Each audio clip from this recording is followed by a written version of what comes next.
es Sincronizados, un programa de Velas Coty Production. Mi nombre es Valerie Fausto y el día de hoy hablaremos de un tema interesante: bullying. Bullying en las escuelas, y trataremos de resolver las preguntas importantes que aquejan a este tema, tales como por qué sucede y qué hay que hacer para remediarlo o evitarlo. Para poder continuar con este tema, estaremos hablando con la experta, que es la psicóloga Rocío Calle. Bienvenida. Hola, buenas tardes. Hola, ¿qué tal? Muchas gracias por aceptar nuestra invitación. No, muchas gracias a ti por invitarme. Y bien, Rocío, creo que uno de los problemas principales a nivel escolar es esto, el bullying. Los niños lo sufren frecuentemente, los adolescentes, y es difícil para ellos manejarlo, pero también es difícil para los padres poder ayudar a sus hijos.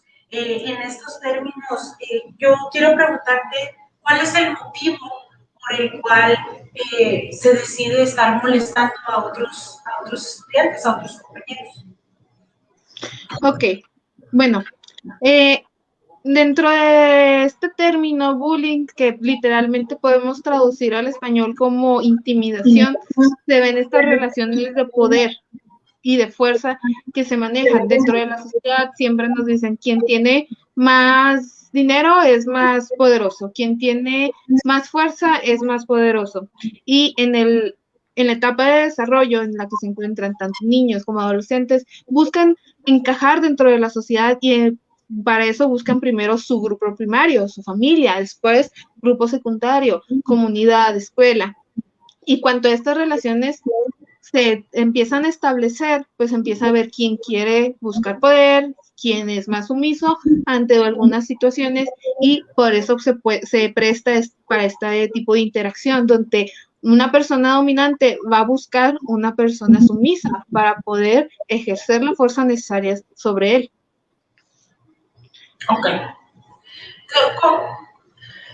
¿Qué es lo que crees tú, o mejor dicho, literalmente, no porque eres una profesional, lo que hace a una persona ser alguien que, vaya, que cause esta sensación de que lo pueden bulear? ¿Cuáles son los rasgos que tiene una persona buleada?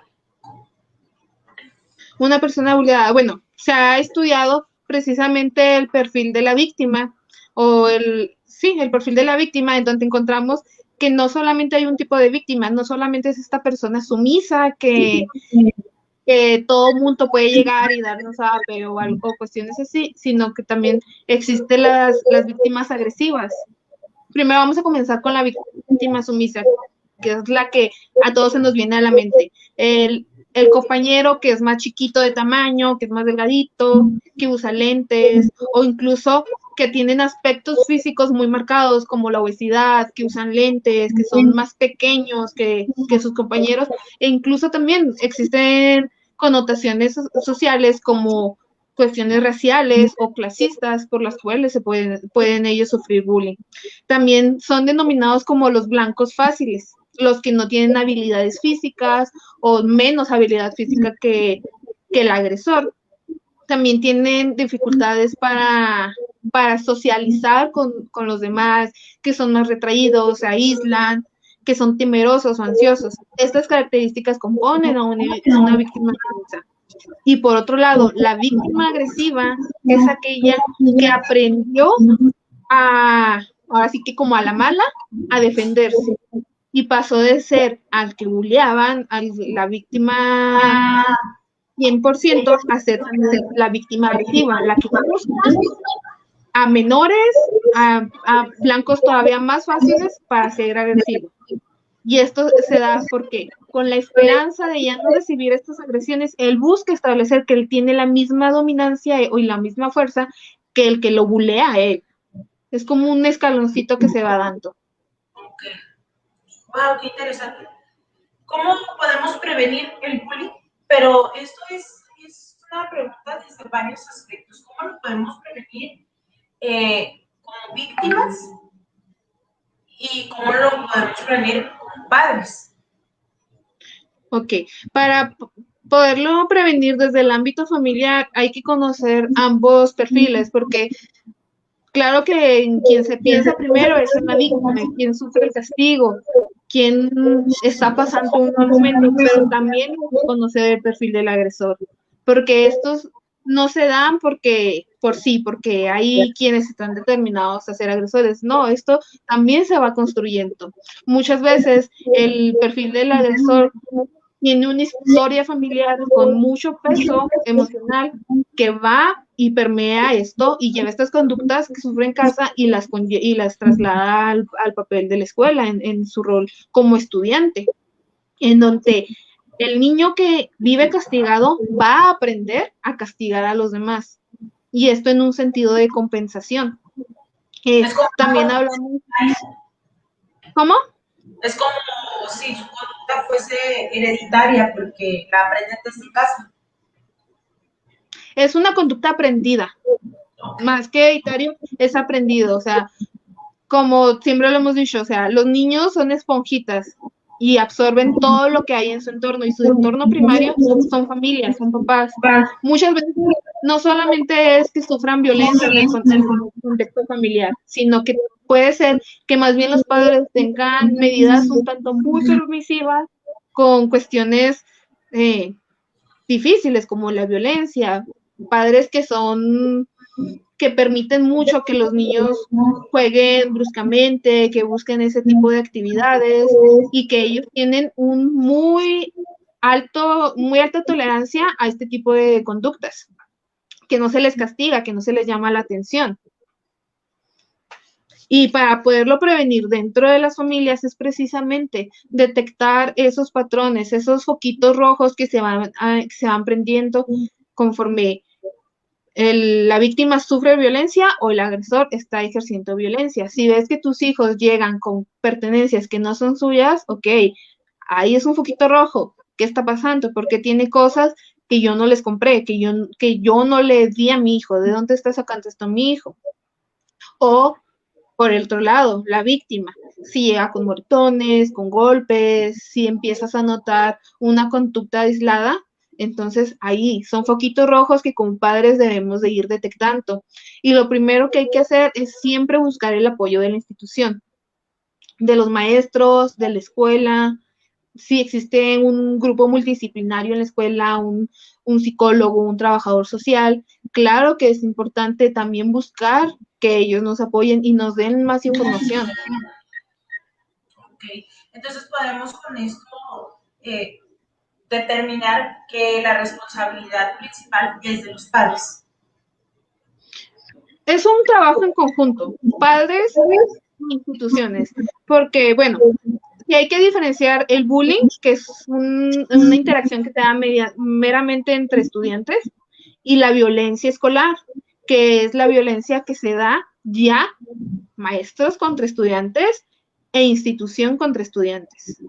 Si detectas que tu hijo tiene bullying, que está padeciendo bullying, que lo están atacando, y hablas con el maestro y el maestro no hace nada, te brincas a la institución y la institución no hace nada, eso ya es violencia escolar. Porque las instituciones deben estar preparadas para afrontar este tipo de situaciones que se dan. Campañas contra bullying, explicarles a los estudiantes cómo se dan estas interacciones, etcétera. Ok, ¿y qué debo hacer como maestro si veo una de estas situaciones? Ok, al detectar que un compañero está molestando a otro, ya sea física, psicológica, verbal o de cualquier forma, no hay que buscar agredir al agresor. Muchas veces se da, sobre todo maestros de vieja escuela, se da que les llaman la atención enfrente de todos.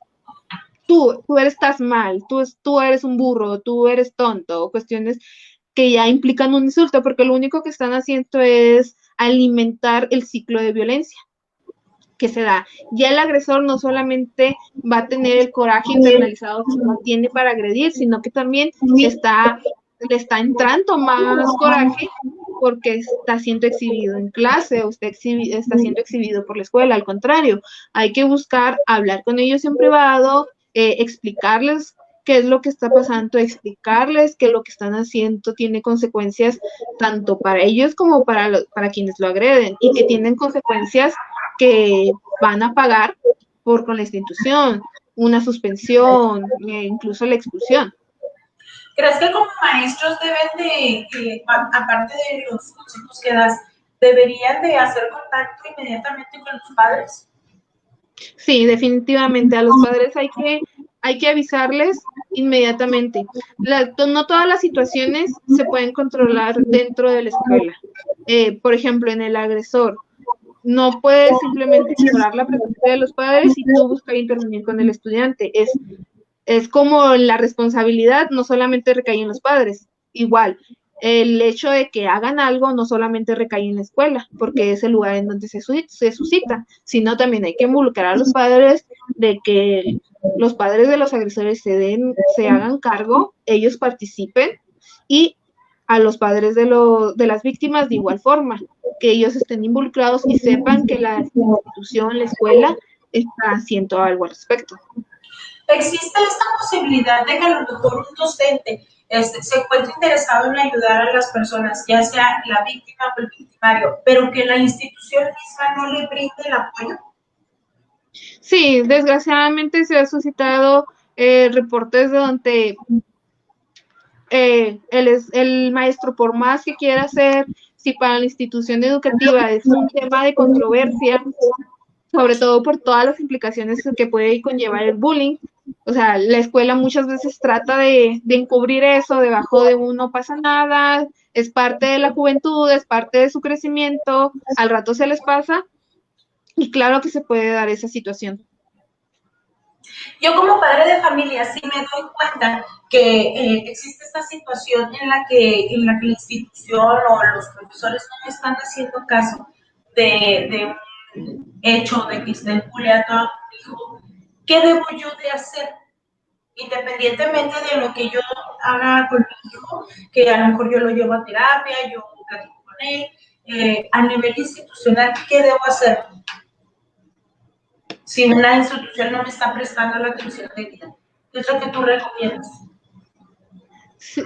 Siempre hay que buscar la forma dentro de la institución. Como tú me comentas, si no se da, hay instituciones todavía más arriba. O sea, por ejemplo, aquí en México, la Secretaría de Educación Pública recibe estos casos, se pueden poner quejas ante ellas y obviamente tiene consecuencias para la institución.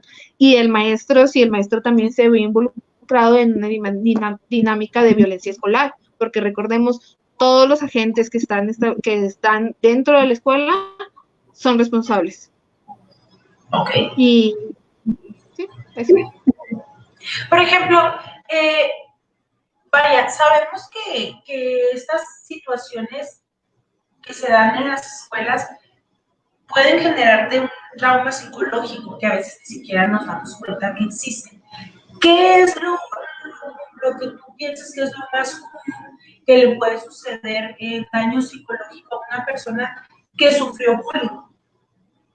Ok, mira, hay consecuencias psicológicas muy marcadas, repito, en ambos casos, tanto en quien sufre la violencia como quien la ejerce, desde depresión, ansiedad, fobia social, también se da mucho que dejen o abandonen la escuela, incluso que se empiece a fomentar una ideación suicida, sobre todo si una situación sale de proporción, sale de toda medida y no se ha intervenido. También se da, por ejemplo, en el caso del abusador, se da un inicio precoz a la vida sexual, que también esto puede conllevar otro tipo de acoso, sobre todo porque estudios revelan que entre más edad, más connotación sexual se empieza a dar a este acoso, que puede conllevar hasta un abuso sexual, un ataque sexual. Wow. Ya que comentas las características que hay de daño psicológico que le pueden ocurrir al agresor, me nace una pregunta. ¿El agresor puede sentirse mal de ser agresor? ¿Puede estar, digamos, en esta controversia de ser agresor y de querer parar, o regularmente son solamente agresivos y se satisfacen con ello.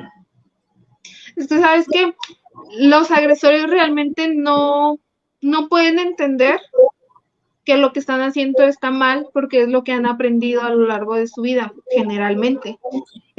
No pueden sentir esta empatía de que la está pasando mal el otro, porque lo que están haciendo ellos es descargar la energía que traen, es descargar todo, no solamente energía física, es energía emocional. Si ellos están pasando por situaciones difíciles, ellos van y como si fuese tirar basura en un bote, es lo que ellos hacen, descargan todo esto, pero lo hacen de una forma mal, lo hacen agrediendo a compañeros. No les han enseñado a canalizar esa frustración con cosas productivas para ellos. Y por ejemplo, hablábamos ahorita de prevenir que mi hijo sea un abusador, que sea alguien que ejerce bullying. Pero si ya tengo un hijo, una hija que ejerce bullying, como padre, ¿yo qué puedo hacer para revertir esto? Porque, vaya, hablábamos ahorita sobre la prevención, pero si ya existe el problema, si mi hijo ya es una persona que acosa, ¿qué tengo yo que hacer? Porque pienso que son conductas difíciles de manejar y de revertir, sobre todo en adolescentes. Pero esa es mi forma de pensar. Ok. Para todo hay una solución y yo lo que yo les daría así como de cajón, terapia. Llevar a los hijos a terapia y no solamente es decir, venga psicólogo, aquí está mi hijo, repárelo. Es, vamos a analizar el problema, vamos a analizar qué factores están en su ambiente que lo están llevando a esta conducta. Los hijos son reflejo muchas veces de lo que son los padres o son reflejo de lo que ellos conocen. Si el niño se está viendo solamente involucrado en situaciones de violencia, en agresiones, en insultos, pues obviamente el niño es lo que va a ir a reproducir a los demás contextos en los que se desarrolla. Así que como psicólogo buscamos buscar esta forma integral de, a ver, cómo es la dinámica familiar, a todos vamos a enseñarles lo básico, las emociones. Muchas veces nos enseñan que hay dos emociones, enojo y alegría. Nos olvidamos de las demás, nos olvidamos de que podemos sentir temor, podemos sentir repulsión por algunas cosas, podemos sentir tristeza. Muchas veces el enojo es la máscara que le ponemos a la tristeza. Sucede algo y estamos enojados. Y no, realmente estamos tristes, pero en una cultura donde nos dicen, es que si lloras eres débil, pues entonces todo lo empezamos a sublimar para que no nos parezcamos débiles. Al contrario, es volver a entrar a la dinámica de soy fuerte, soy dominante. Y entonces para ser dominante tengo que tener a alguien debajo de mí. Y es explicar todas estas dinámicas en terapia, al menos en el enfoque que manejo cognitivo-conductual, es vamos a aprender a desaprender lo que ya aprendimos. Aprendimos que actuar así estaba bien, porque era lo normal, porque era lo que los demás hacían. Ok, vamos a quitarnos esa idea como aprendiendo nuevamente. ¿Existe la posibilidad de que una conducta de ataque o de ser un agresor se dé sin los factores familiares? ¿Puede existir una persona que sea acosadora que no tenga los factores familiares de los que hablabas? Bueno, es que existen muchos factores que determinan a un agresor. En los perfiles que te hablo de tener una situación familiar de violencia o estar expuestos a material violento, son factores que se dan en la mayoría. Claro que pueden haber sus excepciones, pero sin embargo, sí, el hablar de, generalmente es hablar de mayorías. Claro que siempre va a haber quien se salga de la norma. Okay. Si alguien se sale de la norma, hay algo que pueda, no sé, tal vez decir, a nosotros nos prende los ojos rojos de una manera más alarmante, o sería igual, o sea, tienen más o menos el mismo nivel de impacto que los que están de este lado con las características que se presentan en su mayoría. Pues sí, psicológicamente hablando, sí es un caso muy particular, porque hablar desde, ok, esto se sale de la norma, indagar por qué, y si no hay un antecedente fuerte que determine que esta persona iba a ser agresor, pues es algo que sí llama mucho la atención. Tenemos casos, un tema un poco fuerte es, por ejemplo, casos de asesinos seriales donde, por ejemplo, Ted Bundy no era un psicópata.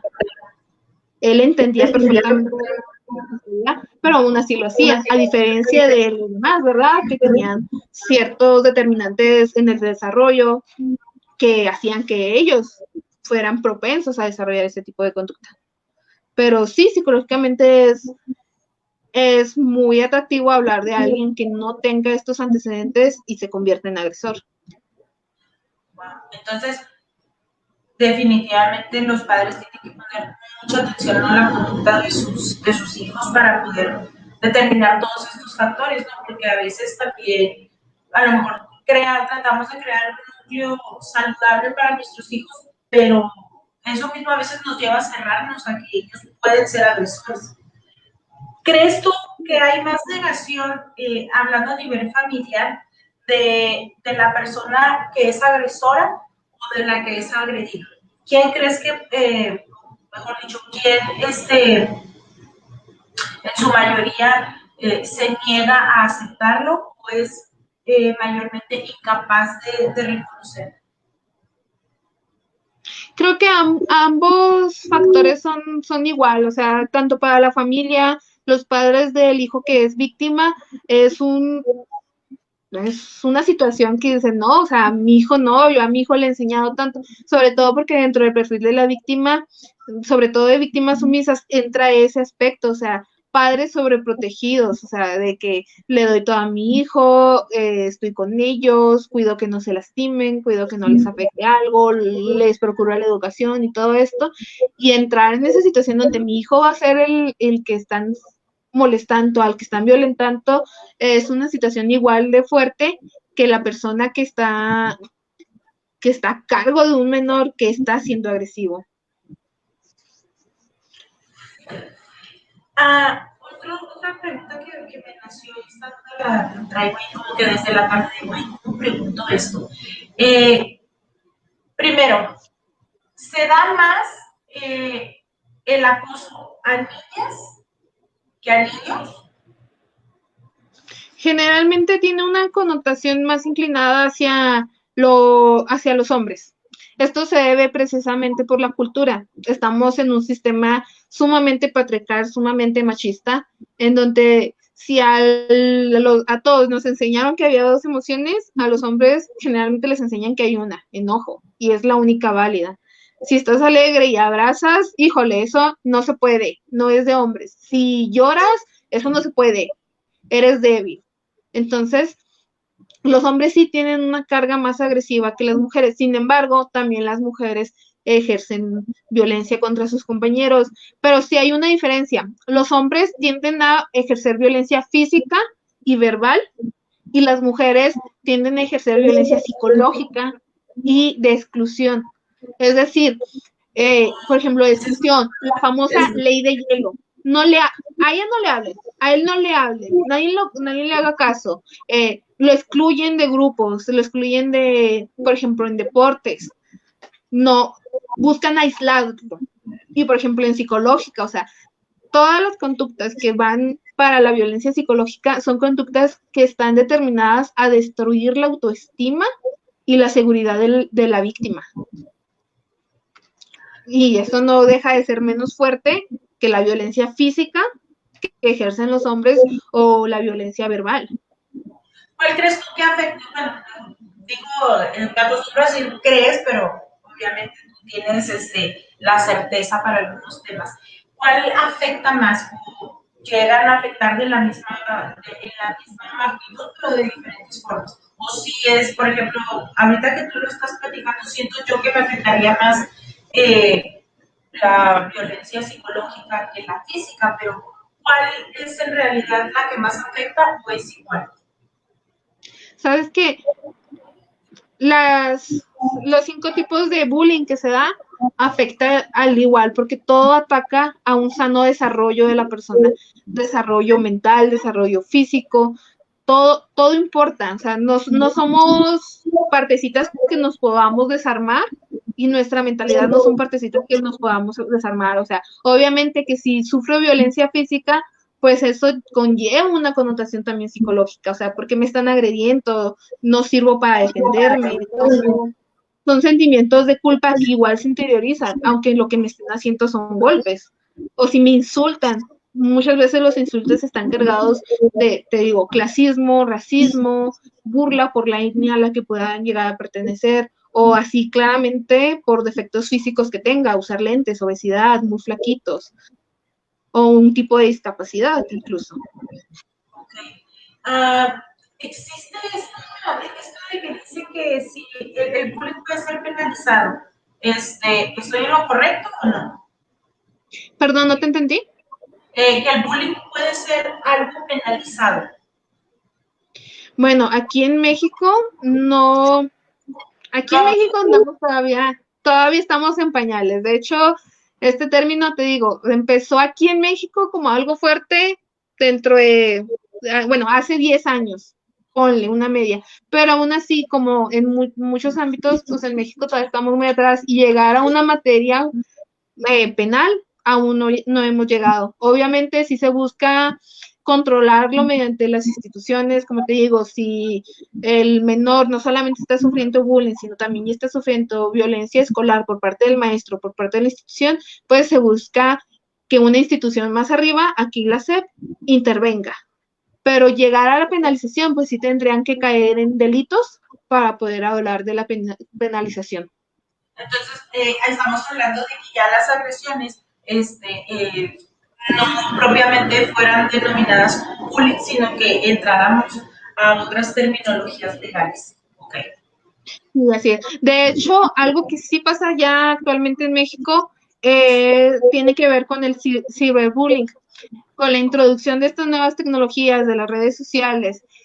También se da el acoso entre estudiantes mediante estos medios y generalmente llevan una connotación sexual, el llamado pack, el difundir fotografías o material de una persona sin su consentimiento.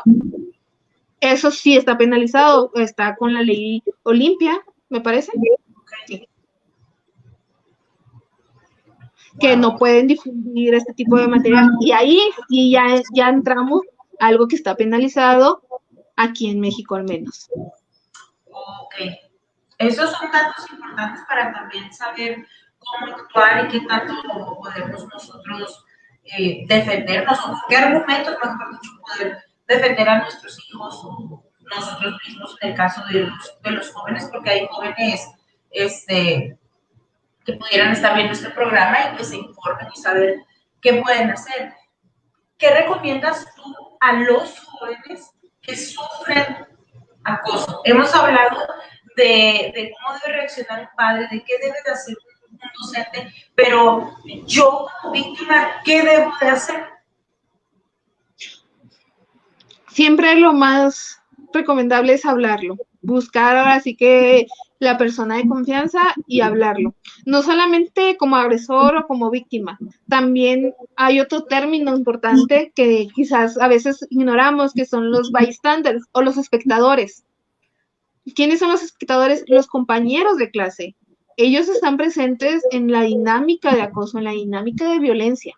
¿Qué es lo que ellos tienen que hacer? ¿Cómo? A veces hasta lo alientan. Sí, muchas veces lo alientan. De hecho, quien busca intervenir y defender a la víctima se convierte también inmediatamente en un blanco a atacar. Porque es como el entretenimiento en una clase. A ver a quién molestan, a ver de qué forma lo molestan, y quien no tiene esta psicoeducación en las emociones y toda esta cuestión, pues tiende a disfrutar de esas dinámicas, y los pocos que dicen, ok, algo aquí no está bien, porque sí los hay, sí, se ven intimidados porque la situación así es, o sea, es una situación de violencia. Si participo y trato de defender a la víctima, puedo convertirme en una víctima.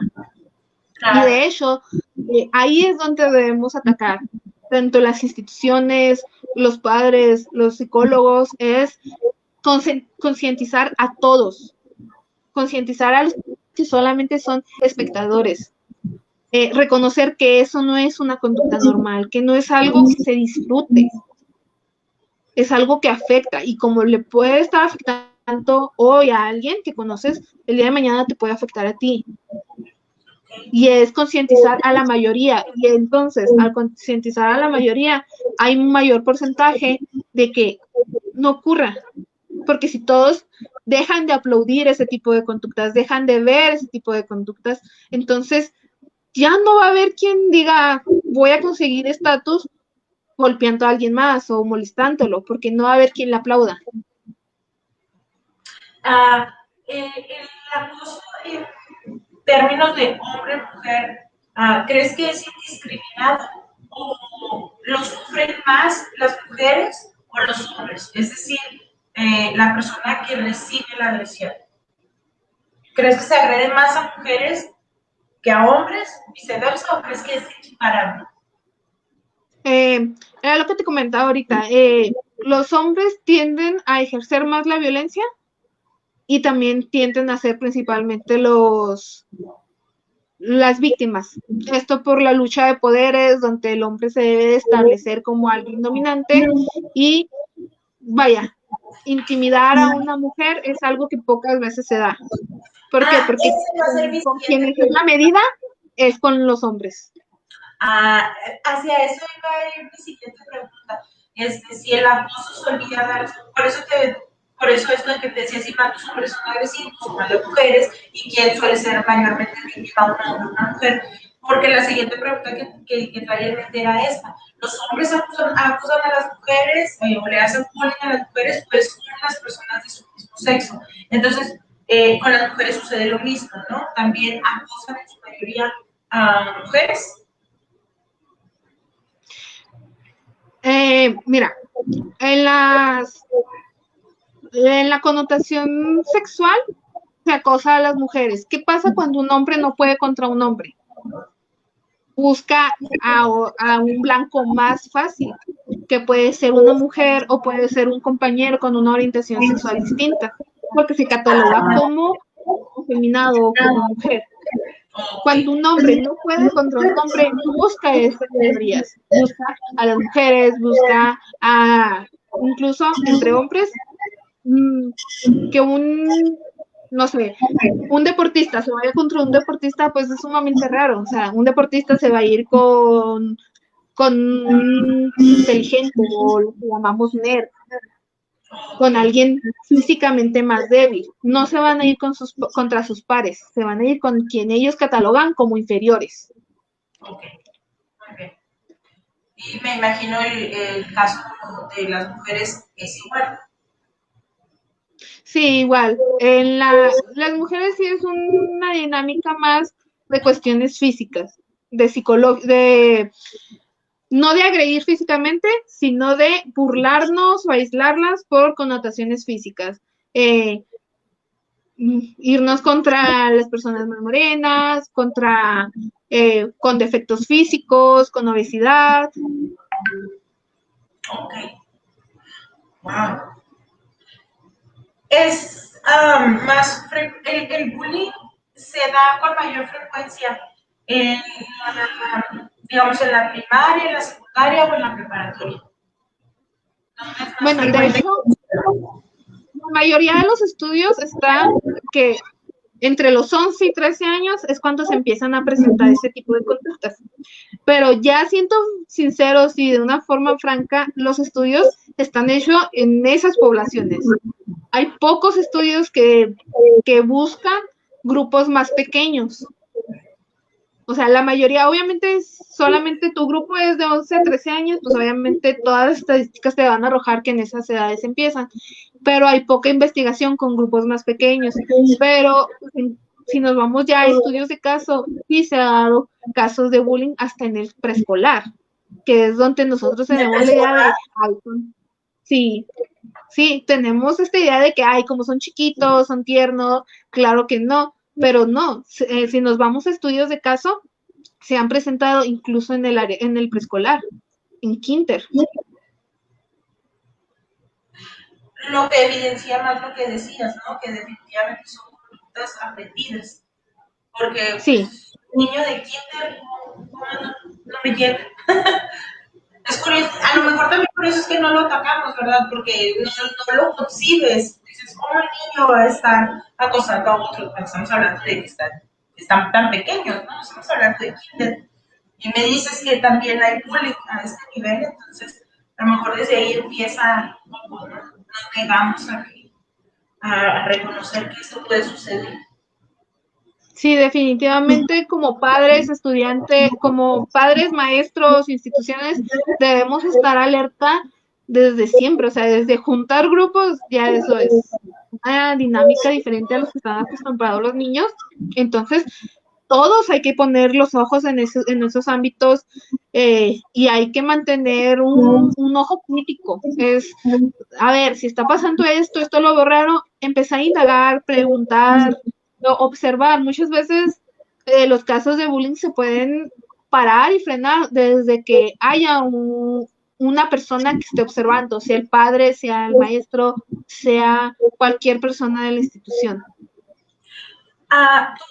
¿Tú podrías darnos a lo mejor como, no sé, 5 características para detectar que mi hijo es un acusador y 5 características en las que puedo detectar que mi hijo es acusado? Porque a lo mejor muchos papás no saben. Pudiera parecer increíble, ¿no? Pero ahorita dijiste, si llegan con cosas que no son suyas, pero a lo mejor los papás de verdad no se dan cuenta y a lo mejor viendo este programa los ayudamos a despertar, a que empiecen a ver estas señales. ¿Cuáles crees tú que son los puntos claves que de una y de otra parte deberían de fijarse los padres? Ok. Paradójicamente, muchas de estas señales se parecen entre el agresor y la víctima. Llegar con golpes, tanto el agresor puede sufrir golpes como la víctima. ¿Por qué? Porque en algún momento las víctimas buscan defenderse, aunque sea un rasguño, o sea, ¿por qué? E incluso también el hecho de que sean agresores, muchas veces se dan estos encuentros entre agresores también, que pueden llevar golpes, la ropa rota, el uniforme, o sea, no es normal que lleguen con la camiseta desgarrada, con hoyos en los uniformes, nada más porque sí. Por parte de la víctima ya se dan señales un tanto más específicas como una tristeza repentina o que empiecen a sacar excusas para no ir a la escuela, el que básicamente se desmotiven de la escuela, cambios de humor también se pueden dar. Y, por ejemplo, el deterioro escolar se da tanto en víctimas como en agresores. Hay niños, estudiantes que llevan un récord bueno en calificaciones y que repentinamente empiece a bajar, eso ya es una señal de alarma de que algo está ocurriendo. También que amenazas o intentos de suicidio o ideación suicida que presten más atención o quieran buscar más cosas relacionadas a la muerte, son focos de alarma. Y eso ya hablando en un ámbito ya un poco más fuerte. También puede darse que comiencen a victimizar a otros niños, que las víctimas comiencen a agredir a otros. Era lo que te comentaba ahorita del perfil de la víctima, sean las víctimas agresoras también. Claro, también el comenzar a hacer ejercicio. ¿Perdón?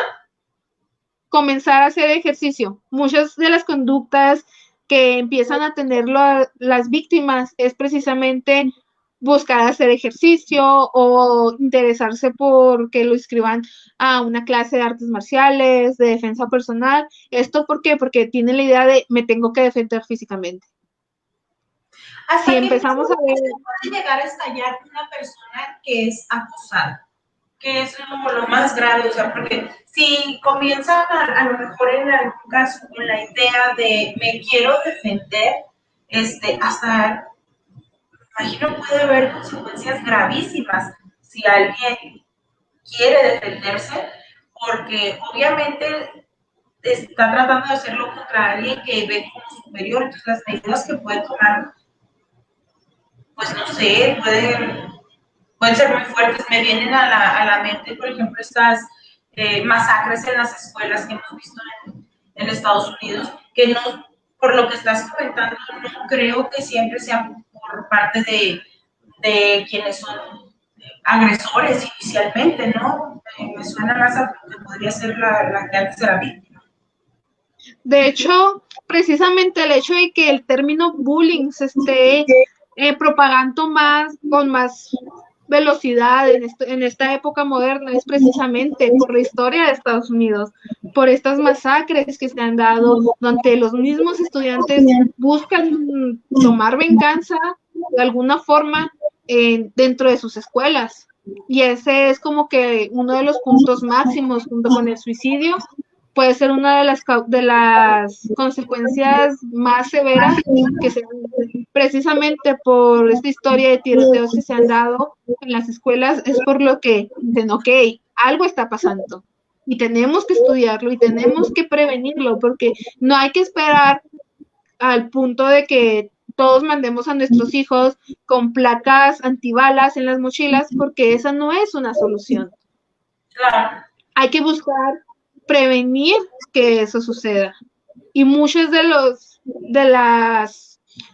estudiantes que han hecho estos tiroteos en escuelas, según los estudios, es precisamente sufrieron bullying dentro de las escuelas, sufrieron muchas veces violencia escolar por parte de maestros, por parte de la misma institución. Está este desapego afectivo que tienen sus padres. E incluso, te digo, no todo es dentro de la norma, han habido sus excepciones. Claro.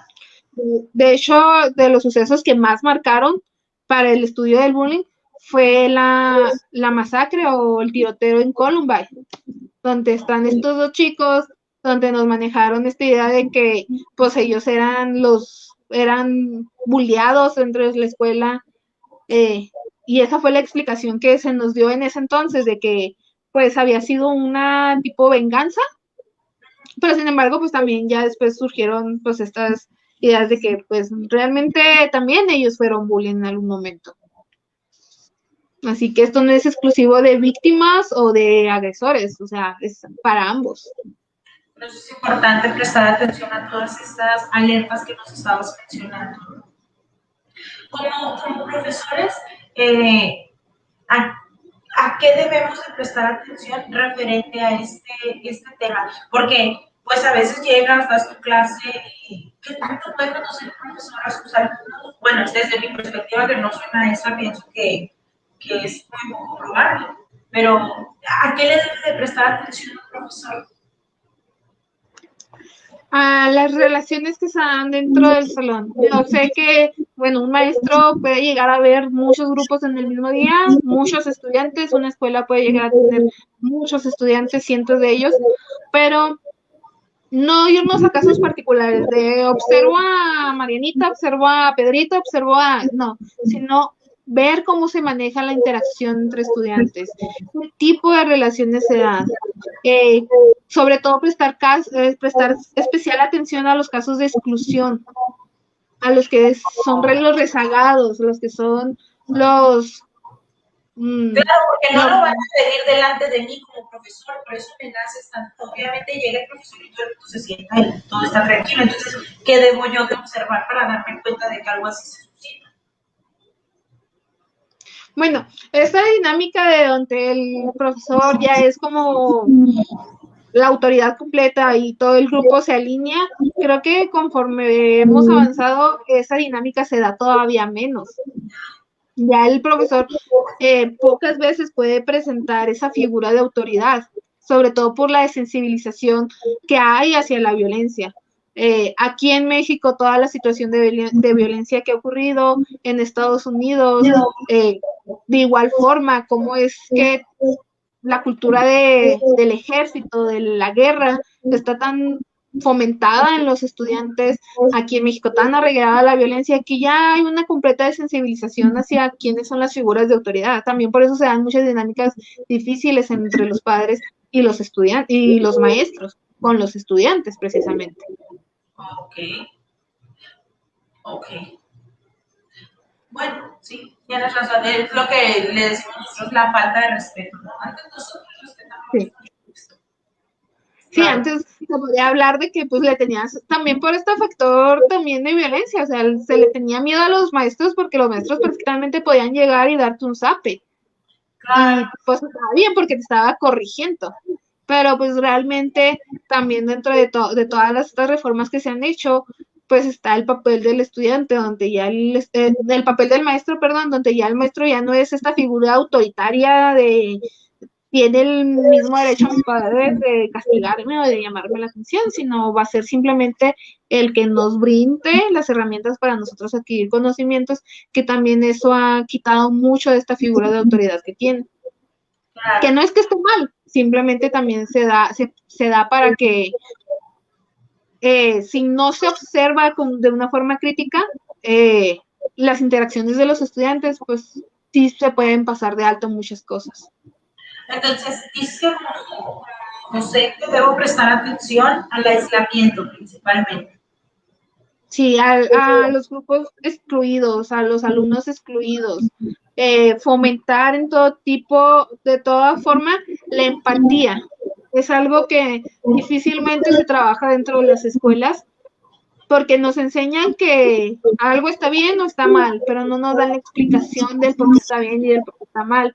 Y el empatizar es algo que se debe de fomentar desde siempre, o sea, desde casa, pero igual en escuela, o sea, explicar cuáles son las consecuencias de este caso del bullying, cuáles son las consecuencias de que alguien sufra bullying, cuáles son las consecuencias de que una persona esté siendo agresiva, qué es lo que lo va a llevar en un futuro, porque hay consecuencias que desencadenan muchas cosas ya en un futuro. Por ejemplo, el agresor aprende a establecer relaciones basadas en violencia.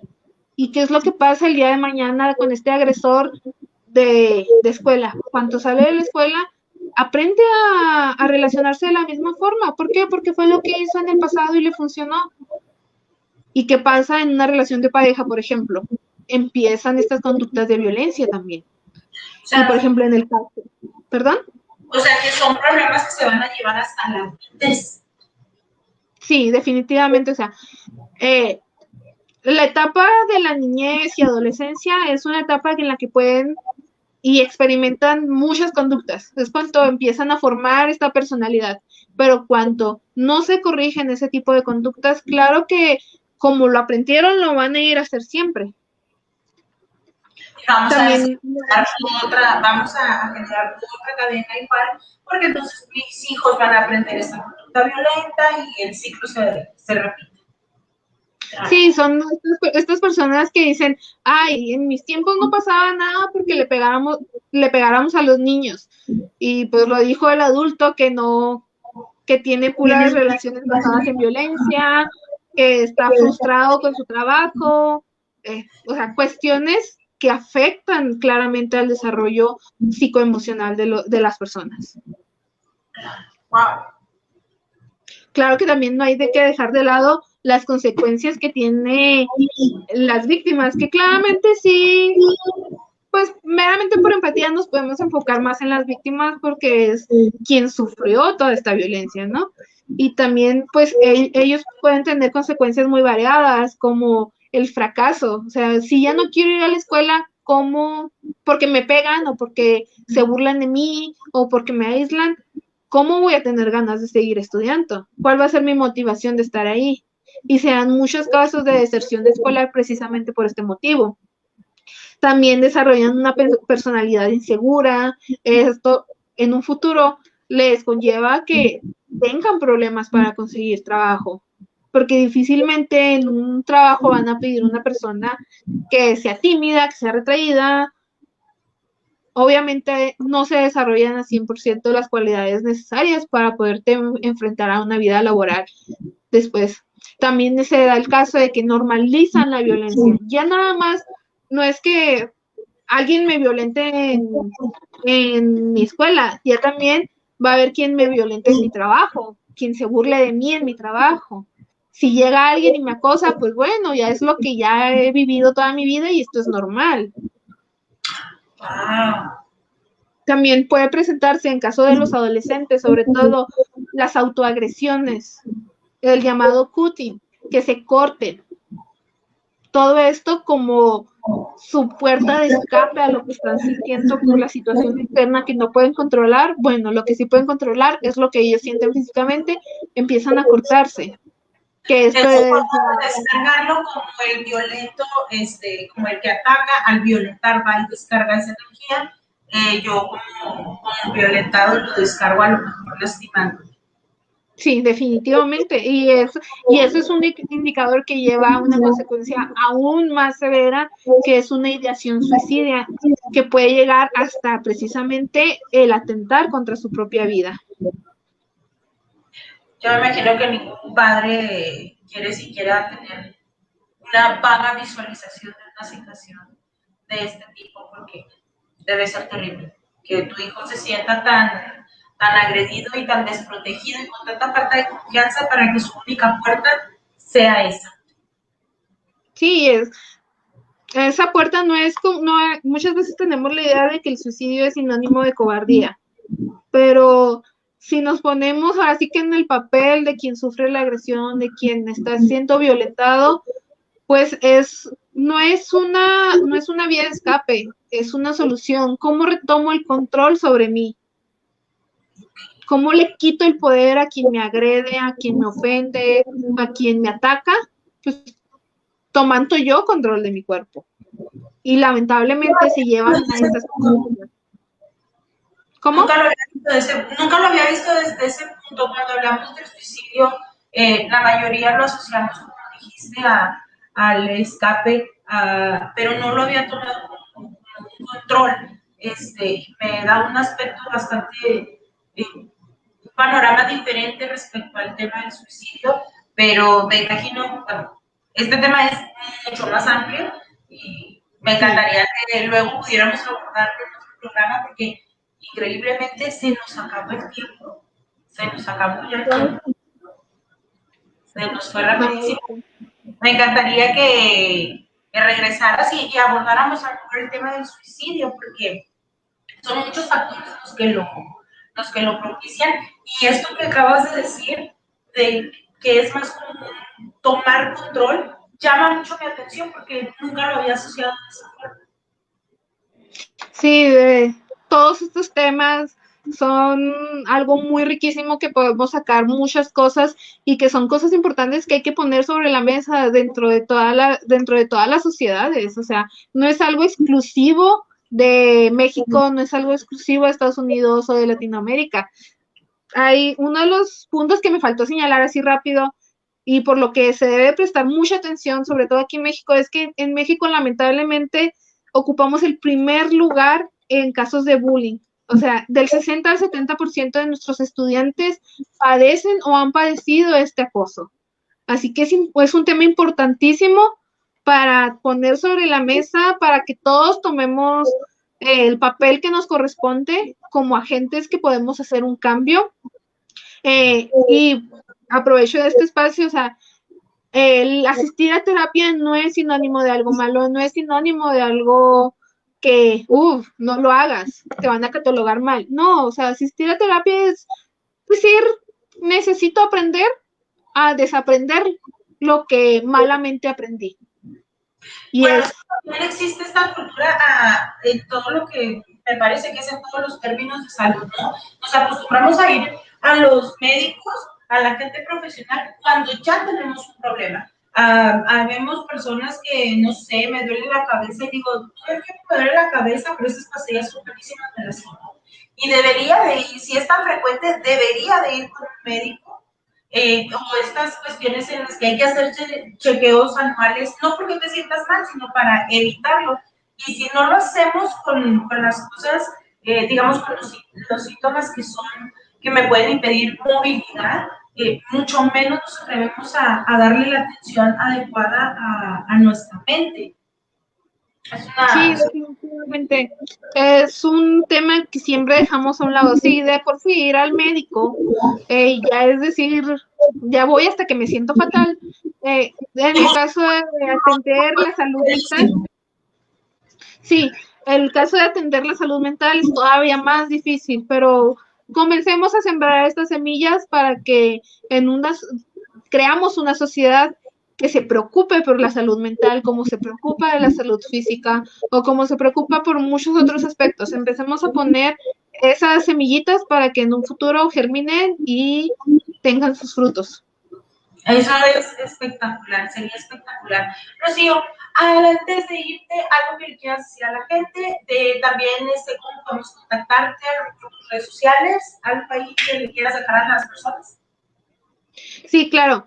Mira, aquí en Ciudad Juárez, aquí es donde yo trabajo, donde me desenvuelvo. Soy psicóloga, ahorita estoy enfocada en casos de que tienen que ver con el desarrollo en niños, trato este tipo de temas. También tengo una inclinación por casos de violencia de género, es un tema en el que estoy muy metida y que, vaya, si quieren hacer la terapia, que es una invitación para absolutamente todos en algún momento deberíamos ir a terapia. Qué padre ir a un lugar donde nosotros somos lo más importante. Estoy en Psicólogos de Ciudad Juárez, si buscan así en Facebook, Psicólogos de Ciudad Juárez. Ahí somos un grupo de, ya no sé cuántos terapeutas somos bastantes, en donde atendemos en un horario de 9 a 9, de lunes a domingo. Todos los días estamos atendiendo precisamente para que todos ya no tengan la excusa de es que salgo tarde de trabajo, es que solo atienden en las tardes. No, somos muchos terapeutas, así que si vas por un tema o por el otro, va a haber alguien que te pueda atender y te pueda brindar las herramientas que estás necesitando en ese momento. Así pueden buscarnos en Facebook, Instagram, Psicólogos de Ciudad Juárez. Pues muchas gracias, Rocío. La información fue de mucha utilidad. Estoy segura que toda la gente que la vea le va a sembrar esta espinita de prestar atención a sus hijos o prestar atención a sí mismos respecto a ellos, sobre todo por lo que se arrastra hasta la adultez. Muchas gracias por habernos acompañado. Fue una grata conversación. Espero que se repita con otro tema. Y pues bueno, me despido de ti. Muchas gracias por aceptar la invitación. También me despido de la gente que actualmente nos está mirando y si nos miras después que ya se haya subido el video, también me despido y te agradezco muchísimo que hayas prestado atención a este tema, por brindarnos un espacio dentro de todo lo que te gusta estar mirando. Mi nombre es Valerie Fausto, esto fue Sincronizados y nos vemos hasta la próxima.